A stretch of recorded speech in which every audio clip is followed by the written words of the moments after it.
It always feels great. I haven't been back for a basketball game in years. I thought it was time to come back. They're having a great season. And I just felt like it was just time. I talked to Coach Robinson a lot over text and over the phone, and I was just like, it's just really time. And it's great to come back and see how this university has been built. It's built up. When I was here, it was nothing but dirt and all that stuff around here in them days. But to see that the program is coming up and Coach Robinson got them going in the right direction, and hopefully he can get a lot of other players and keep it going. I just was expressing myself to the team is being at 2-4 in the conference. I think they're the best 2-4 team I ever seen in the Pac-12, and I think they should be better than that. It should be 4-2 right now, but it happens, and I told them just keep working, and it's going to be a great feeling to go back out there and see them try to get again a win against USC. Gary, was there a reason it took so long to come back? I mean, not that just I know how things go and you're busy, but was there something out there that you could share with us, or just the way it happened? Well, no, that's just the way it happened. Especially when I was playing basketball, it wasn't time. I couldn't do it. I've been retired almost 5 years now, and the other coaches before here really didn't communicate with me in the way that I wanted to be communicated with. Coach Robinson is a little different.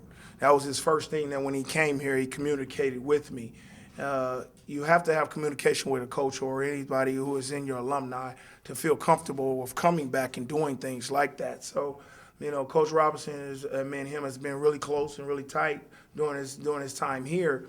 And any other thing than that, it was just that, I was a lot busy. I was into my seasons. I was doing a lot of things, and then the basketball wasn't going on in the summer. It was always the time where I was busy. But now that I have a lot of more time on my hands, I can get back and see them. And I always try to get back. I always be at the Pac-10 tournament. That was around the time that I could come and do things. So it just didn't work out for me. And now it's working out for me to get back. All that said, do you see the relationships now that Craig is building with the past Beavers? Do you see that stuff paying dividends for the program? Always, because then when you see that type of stuff and you got recruits that comes in here and they see that guys like myself come back here and give and be at the games, young kids want to see that. They want to see people come back like that, and they'll be like, this program is great. We get all the superstars, all the legends come back here and be at this thing, and that helps on recruiting, and especially when he's on the road and I'm at at any kind of recruiting program place where he's at, and I'm around. It makes it a lot better because a lot of these kids be like, I can talk to Gary Payton, or I can talk to, AC Green, or I can talk to Charlie Sitton. I can do things like that, and it helps a lot with recruiting.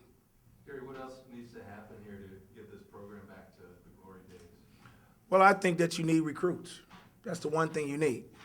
They're going in the right direction by building a facility where people want to come to. Young kids don't want to see old stuff. No, they want to see new stuff. They want to be into whirlpools with a lot of luxury around. They want to see things like that. They want to go to a football game where you got 30 and 40,000 people coming and they're winning football games and going to bowls.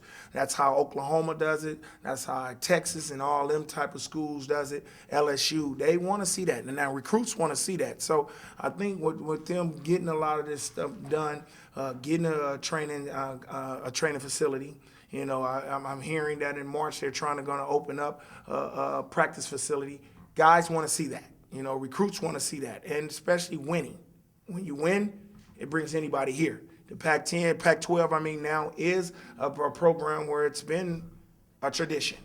So if you can get back in there winning like the UCLAs and the Arizonas and get on that national level, then anybody will come here and they'll try to be here and they'll be relaxed here.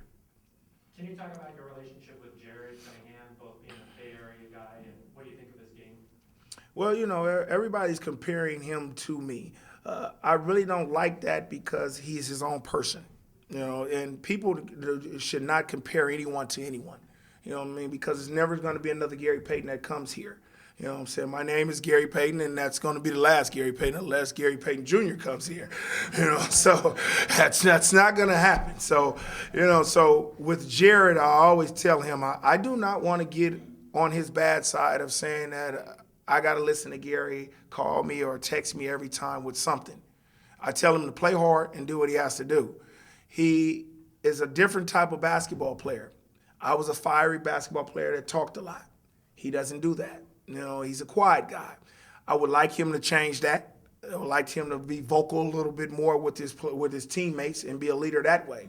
It's always good to have them follow by example on the floor, but it's sometimes you have to be vocal, and going further and saying to the pros, you guys don't understand he's 6'3". He's not going to be a 2 guard in the NBA, and I don't think he's going to be a 3. He can't do that. I think he's going to have to be a point guard, and he has to work on them skills. I think he has to work on passing, dribbling the ball, and I think his outside shot has to get a little bit better than what it is. He's improved dramatic. But I think this summer when we get together, we're going to work on that. If he makes a decision that he wants to go pro, I'm going to tell him the truth. If he ain't ready, he's not ready. And that's just the way it goes. And I think he's being a junior and he got one more year. He can come back here, help this program build up, get a lot of more players in here, and then move on. But I know for sure that he's going to go pro. But it's just a thing that I don't compare him to me because he's not a defensive player like me. I was a hands-on defensive player where I got into your job. He's more of a guy who plays the passing lanes and strips people. So it's a little different, But, I'm going to work with him. He's going to be okay. Me and his father talks a lot, and I'm going to help him as much as possible. How do you feel like the guys responded to you in the locker room there, and what kind of things you talked about? Well, all I did, like I said, I can't go in and tell kids right now, let's get fired up and do this and how to jump and make shots and stuff like that. All I can tell them is what I think, and how I feel.